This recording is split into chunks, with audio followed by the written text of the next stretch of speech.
यहूदी और बनी इसराइल एक ही मतलब है इन दोनों वर्ड्स का, राइट? नो, बल्कि ये एक बहुत बड़ी गलती है जो डेली हम सारे ही कर रहे हैं, क्योंकि यहूदी और बनी इसराइल इन दोनों वर्ड्स में बहुत बड़ा डिफरेंस है। आज से 4000 साल पहले इब्राहिम अलैहिस्सलाम फलस्तीन, जिसे उस जमाने में किनान कहा जाता था, इधर पहली बार आबाद हुए, जिधर इब्राहिम अलैहिस्सलाम के 2 बेटे हुए, इस्माइल और इसहाक। तौरात में अल्लाह ने इब्राहिम अलैहिस्सलाम के दोनों बेटों से वादा किया था कि मैं तुम दोनों को ग्रेट नेशंस, अजीम कौमें बनाऊंगा और तुम दोनों की औलाद बहुत ज्यादा नंबर्स में होगी। इस्माइल अलैहिस्सलाम फलस्तीन को छोड़कर अरब में मक्का में आबाद हुए, वी ऑल नो दैट। लेकिन इसहाक अलैहिस्सलाम अपने वालिद के साथ फलस्तीन में ही रहे। फिर इसहाक अलैहिस्सलाम के एक बेटे का नाम याकूब था, जिसे इसराइल के नाम से भी जाना जाता था। याकूब अलैहिस्सलाम के 12 बेटे थे और उन सारों के नाम ये थे।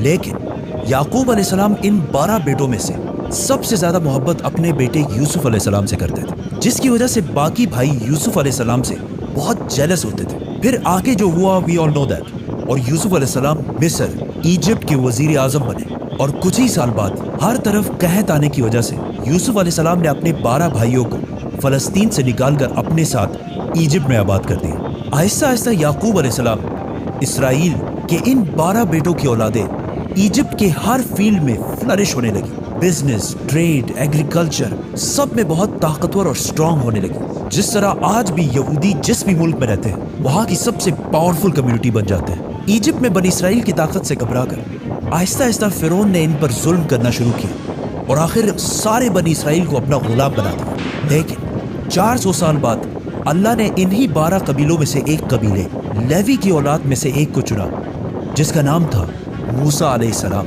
जिन्होंने बनी इसराइल के 12 कबीलों को फिरौन की गुलामी से आज़ाद कर दिया और उन सारों को अपने साथ फलस्तीन की तरफ ले गए। और अल्लाह के हुक्म से मूसा अलैहिस्सलाम ने बनी इसराइल से कहा कि फलस्तीन पर हमला करो। लेकिन बनी इसराइल ने जवाब दिया कि आप और आपका रब जाकर लड़े, हम इनसे नहीं लड़ सकते। और ये इतनी सख्त बात उन्होंने इसलिए की क्योंकि मूसा अलैहिस्सलाम की फौज में उस वक्त जितने भी बनी इसराइल के लोग थे वो बचपन से ही फिरौन की गुलामी में बड़े हुए थे, जिसकी वजह से उनका जिस्म ही नहीं बल्कि उनकी सोच भी गुलामों जैसे बन गई थी। मतलब बिल्कुल एक बेगैरत कौम बन चुके थे, जिस पर अल्लाह ने 40 साल तक इन्हें इस डेजर्ट में रहने की सजा दी। 40 साल ही क्यों? क्योंकि इन 40 सालों में बनी इसराइल की पुरानी जनरेशन जो फिरौन की गुलामी की सोच में बड़ी हुई थी वो बिल्कुल खत्म हो गई और एक नई जनरेशन मूसा अलैहिस्सलाम की लीडरशिप में बिल्कुल आज़ाद सोच के साथ बड़ी हुई। और आखिर बनी इसराइल के इसी नई जनरेशन ने फलस्तीन और जेरूसलम को फतह कर लिया। पैगंबरों की ये सारी स्टोरीज बड़े बड़े बुक्स में हजारों सालों से पड़ी हुई है, लेकिन अब कौन जाके ये सारे बुक्स पढ़े, और वो भी टिकटॉक के इस फास्ट जमाने में, और स्पेशली बच्चे तो। For that house of books has the best solution, profit series. इसमें कुरान से बिल्कुल ऑथेंटिक स्टोरीज और बहुत ही इंटरेस्टिंग तरीके से बिल्कुल आसान अल्फाज में बनाए गए। And to buy this amazing series, link is in the description. मूसा अलैहिस्सलाम के बाद बनी इसराइल फलस्तीन में बहुत साल तक रहे, लेकिन फिर इन्हें दोबारा वहां से निकाल दिया गया, जिसके बाद अल्लाह ने बनी इसराइल के 12 कबीलों में से एक कबीले यहूदा की औलाद में से एक पैगंबर चुना, दाऊद अलैहिस्सलाम, जिन्होंने जेरूसलम पर हमला करके इसे दोबारा फतह कर लिया। और उनके बेटे सुलेमान अलैहिस्सलाम ने यहाँ पहली मस्जिद, टेम्पल बनाया। अब बनी इसराइल का सबसे ताकतवर कबीला यहूदा की औलाद बन चुकी थी, क्योंकि सुलेमान अलैहिस्सलाम दुनिया के सबसे ताकतवर बादशाह का ताल्लुक यहूदा के कबीले से था। लेकिन सुलेमान अलैहिस्सलाम का बेटा रहोबोम अपने वालिद की तरह जीनियस नहीं था, जिसकी वजह से यहूदियों के इन 12 कबीलों की आपस में बहुत सख्त लड़ाई शुरू हो गई और आखिर सुलेमान अलैहिस्सलाम की ये अजीम सल्तनत 2 टुकड़ों में बट गई। बनी इसराइल के 10 कबीलों ने अपने आप को यहूदा कबीले से आजाद कर दिया और एक नई एम्पायर बनाई, द किंगडम ऑफ इसराइल। और सिर्फ 2 कबीले यहूदा और बेन्यामीन अपनी जगह पर ही रहे। बनी इसराइल के इन्हीं लड़ाइयों की वजह से अल्लाह ने इन पर अजाब नाजिल किया नियो असेरियन एम्पायर की शक्ल में, जिन्होंने सीरिया से फलस्तीन पर हमला किया और किंगडम ऑफ इसराइल उन 10 कबीलों पर कब्जा कर लिया और बनी इसराइल के सारे किंगडम को बिल्कुल तबाह कर दिया, जिसकी वजह से बनी इसराइल के 10 कबीले अपनी जान बचाकर फलस्तीन से हर तरफ भाग गए। इसके बाद एसेरियन एम्पायर ने सुलेमान अलैहिस्सलाम की सल्तनत यहूदा कबीले पर भी हमला करने की कोशिश की, लेकिन वो इसे फतह नहीं कर सके। अब यहाँ मसला ये हुआ कि बनी इसराइल के 10 कबीले फलस्तीन छोड़कर भाग गए और उनमें से बहुत सारे यूफ्रेटिस दरियाए फुरात के ईस्ट में आबाद हुए और आहिस्ता आहिस्ता इनका रिलीजन और कल्चर बिल्कुल बदल गया और दुनिया में बनी इसराइल के पुराने रिलीजन पर सिर्फ 2 ही कबीले बाकी रहे, यहूदा और बिन्यामीन का कबीला।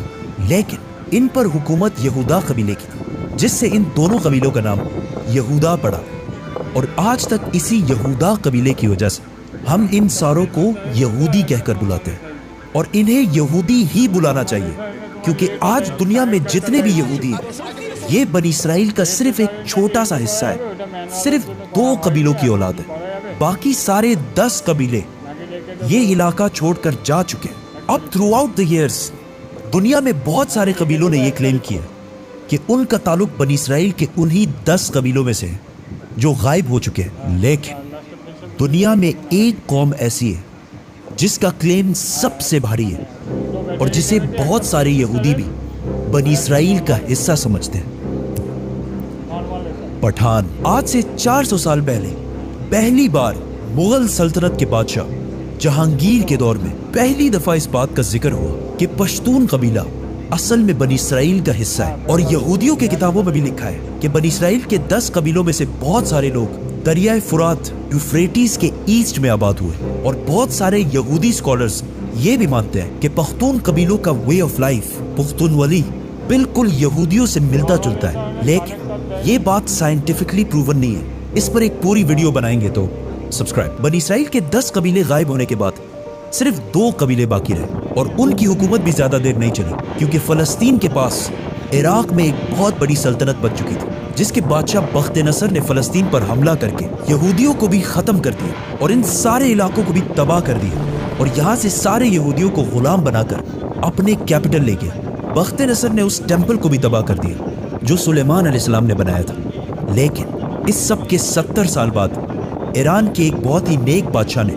यहूदियों को गुलामी से निकालकर वापस फलस्तीन में आबाद किया और उस टेम्पल को भी दोबारा बनाया जो सुलेमान अलैहिस्सलाम ने बनाया था। लेकिन 600 साल बाद एक बार फिर रोमन एम्पायर ने इस टेम्पल को दोबारा तबाह कर दिया और आज तक ये टेम्पल दोबारा नहीं बन सका और आज उस टेम्पल की सिर्फ एक दीवार बाकी है, जिसकी वजह से पूरी दुनिया से यहूदी यहाँ इबादत करने के लिए आते हैं। और ये दीवार ऐसी है जैसे मुसलमानों के लिए काबा। लेकिन अब क्वेश्चन ये है कि यहूदी इतने पैसे और इतने ताकत के बावजूद इस टेम्पल को दोबारा बना क्यों नहीं रहे? क्योंकि यहूदियों का मानना है कि बहुत जल्द इनका एक मसीहा आएगा और वो पूरे बनी इसराइल को दोबारा फलस्तीन में जमा करेगा। इवन उन 10 कबीलों को जिनमें से बहुत सारे मुसलमान हो चुके हैं, उन सारों को जेरूसलम फलस्तीन में दोबारा यूनाइट करेगा और वहां से फिर दोबारा एक यूनाइटेड किंगडम ऑफ इसराइल बनाएगा, बिल्कुल उस तरह जिस तरह सुलेमान अलैहिस्सलाम की हुकूमत थी। और उस टेम्पल को तीसरी और आखिरी दफा बनाएगा जो पहले सुलेमान अलैहिस्सलाम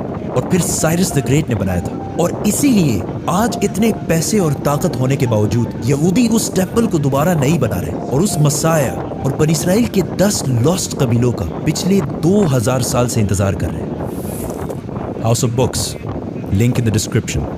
सब्सक्राइब।